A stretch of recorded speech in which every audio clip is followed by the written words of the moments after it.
नमस्कार दोस्तों, स्वागत है आपका हमारे YouTube channel daily current booster पर। और आज हम चर्चा करने वाले हैं 14 जनवरी 2026 के करंट अफेयर्स के बारे में।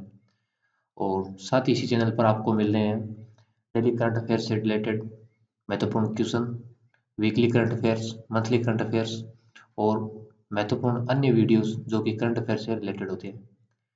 तो चैनल को सब्सक्राइब करें और जुड़िए हमारे साथ अच्छे महत्वपूर्ण करंट अफेयर्स के लिए।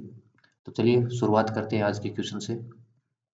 क्वेश्चन नंबर फर्स्ट है, भारतीय सेना की दक्षिणी कमान हाल ही में साझा शक्ति अभियान अभ्यास का आयोजन कहाँ किया गया? ये किया गया महाराष्ट्र में। भारतीय सेना की दक्षिणी कमान ने जटिल सुरक्षा चुनौतियों और आपातकालीन स्थितियों से निपटने के लिए महाराष्ट्र में साझा शक्ति अभियान आयोजित किया और यह अभ्यास भविष्य की सैन्य परिचालन तैयारियों को मजबूत करने के उद्देश्य से किया गया।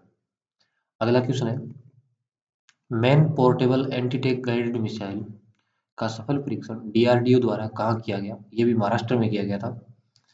डीआरडीओ ने टॉप अटैक क्षमता वाली स्वदेशी रूप से निर्मित man portable anti-tank guided missile का सफल परीक्षण महाराष्ट्र की धरती पर किया, जो रक्षा क्षेत्र में आत्मनिर्भर भारत को दर्शाता है। नेक्स्ट क्वेश्चन है, शरद चंद्र पवार कृत्रिम बुद्धिमत्ता उत्कृष्टता केंद्र का शुभारंभ अडानी समूह द्वारा कहाँ किया गया? ये पुणे महाराष्ट्र में किया गया। अडानी समूह के तकनीकी नवाचार को बढ़ावा देने के लिए महाराष्ट्र के पुणे में एआई उत्कृष्टता केंद्र की शुरुआत की, जो भविष्य की डिजिटल जरूरतों पर केंद्रित है। अगला क्वेश्चन है, महाक्राइम ओएसएआई पहल महाराष्ट्र में किसके सहयोग से शुरू की गई? तो ये माइक्रोसॉफ्ट के सहयोग से शुरू की गई। माइक्रोसॉफ्ट ने महाराष्ट्र सरकार के साथ मिलकर अपराध नियंत्रण और डेटा प्रबंधन के लिए महाक्राइम ओएसएआई का शुभारंभ किया था। नेक्स्ट क्वेश्चन है, वर्ष 2026 में होने वाले 18वें ब्रिक्स शिखर सम्मेलन की मेजबानी कौन सा देश करेगा? इसकी मेजबानी भारत करेगा। भारत 2026 में 18वें ब्रिक्स सम्मेलन की मेजबानी करेगा। इससे पहले 17वां सम्मेलन ब्राजील के रियो डी जेनेरियो में हुआ था और 19वां सम्मेलन चीन में प्रस्तावित है। अगला क्वेश्चन है, ब्रिक्स 2000 समिट की आधिकारिक थीम क्या घोषित की गई है? तो इसकी थीम है building for religions innovation cooperation and sustainability. Doctor विदेश मंत्री डॉक्टर एस जयशंकर ने समिट का लोगो और थीम जारी किया है, जो नवाचार, सहयोग और स्थिरता के लिए माध्यम से लचीलापन बनाने पर केंद्रित है। अगला क्वेश्चन है, हेनले पासपोर्ट इंडेक्स 2025 में भारत किस स्थान पर रहा है? तो 85 नंबर 85वें स्थान पर रहा है। नवीनतम हेनले पासपोर्ट रिपोर्ट इंडेक्स में भारत को 85वां स्थान मिला है, जबकि सिंगापुर दुनिया में सबसे शक्तिशाली पासपोर्ट के साथ पहले स्थान पर है।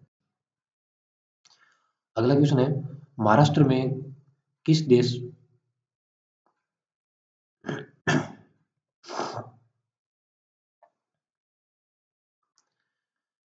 हाल ही में किस देश में माइक्रोसॉफ्ट ने अपना कारोबार पूरी तरह से बंद करने की घोषणा की है? आंसर है पाकिस्तान। तकनीकी दिग्गज माइक्रोसॉफ्ट ने रणनीतिक या परिचालन कारणों से पाकिस्तान में अपना व्यवसाय और कामकाज बंद करने का फैसला लिया है। अगला क्वेश्चन है, महाराष्ट्र सरकार द्वारा हाल ही में किस सदियों पुरानी सामाजिक प्रथा को खत्म करने के लिए नया कानून लाया गया है? आंसर है पगड़ी प्रथा।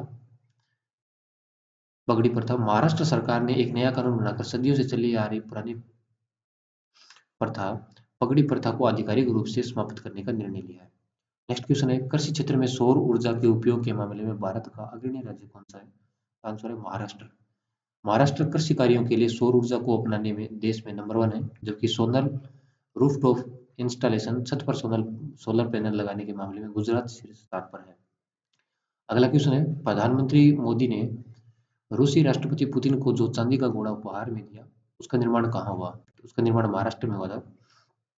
रूस के राष्ट्रपति व्लादिमीर पुतिन की भारत यात्रा के दौरान पीएम मोदी ने उन्हें महाराष्ट्र के शिल्पकारों द्वारा निर्मित एक चांदी का घोड़ा भेंट किया था।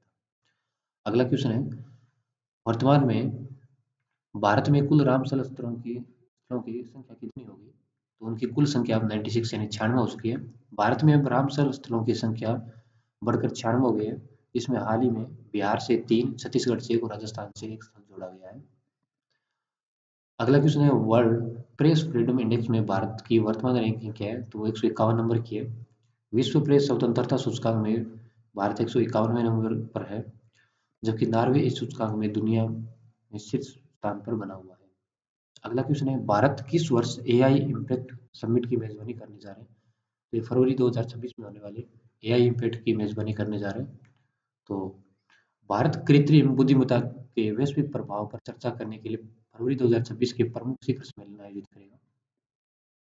अगला क्वेश्चन है, अपार आईडी का पूर्ण रूप क्या है और इसे किसके द्वारा बनाया जा रहा है?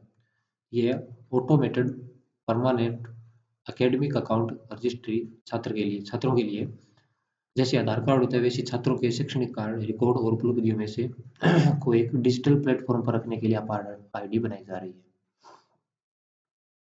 अगला क्वेश्चन है, अपार आईडी निर्माण के मामले में भारत का कौन सा राज्य प्रथम स्थान पर है? तो यह छत्तीसगढ़। छत्तीसगढ़ ने अपने राज्य के छात्रों के लिए अपार आईडी बनाने की प्रक्रिया में पूरे देश में सबसे तेज और प्रभावी प्रदर्शन किया है। अगला क्वेश्चन है, किस प्रसिद्ध महिला क्रिकेटर ने हाल ही में अंतरराष्ट्रीय क्रिकेट के सभी प्रारूपों से संन्यास की घोषणा की है? आंसर है एलिसा हेली, ऑस्ट्रेलिया की है। ऑस्ट्रेलिया दिग्गज खिलाड़ी एलिसा हेली ने क्रिकेट के सभी फॉर्मेट टेस्ट, वनडे, टी20 आदि से संन्यास की घोषणा की है। अगला क्वेश्चन है, दुनिया का वह पहला देश कौन सा है जिसने 16 वर्ष से कम उम्र के बच्चों के लिए सोशल मीडिया पर प्रतिबंध लगाया है? आंसर है ऑस्ट्रेलिया। बच्चों के मानसिक स्वास्थ्य और सुरक्षा को देखते हुए ऑस्ट्रेलिया ने 16 वर्ष से कम उम्र के बच्चों के लिए सोशल मीडिया प्लेटफॉर्म्स के उपयोग पर प्रतिबंध लगाने का ऐतिहासिक निर्णय लिया है। अगला क्वेश्चन है, भारत का पहला made in India AI platform किसके द्वारा लॉन्च किया जाएगा? आंसर है जियो द्वारा। रिलायंस जियो ने घोषणा की है वह पूरी तरह से स्वदेशी तकनीक पर आधारित भारत का पहला एआई प्लेटफॉर्म पेश करेगा। अगला क्वेश्चन है, दिया दी लोहड़ी उत्सव का आयोजन हाल ही में कहाँ किया गया और इसका क्या महत्व है? तो इसका आयोजन है वो पंजाब में किया गया और नवजात बच्चियों के सम्मान के लिए। पंजाब में सामाजिक परिवर्तन और लिंग समानता को बढ़ावा देने के लिए 5100 नवजात बच्चियों को सम्मानित कर दिया दी लोहड़ी मनाई गई।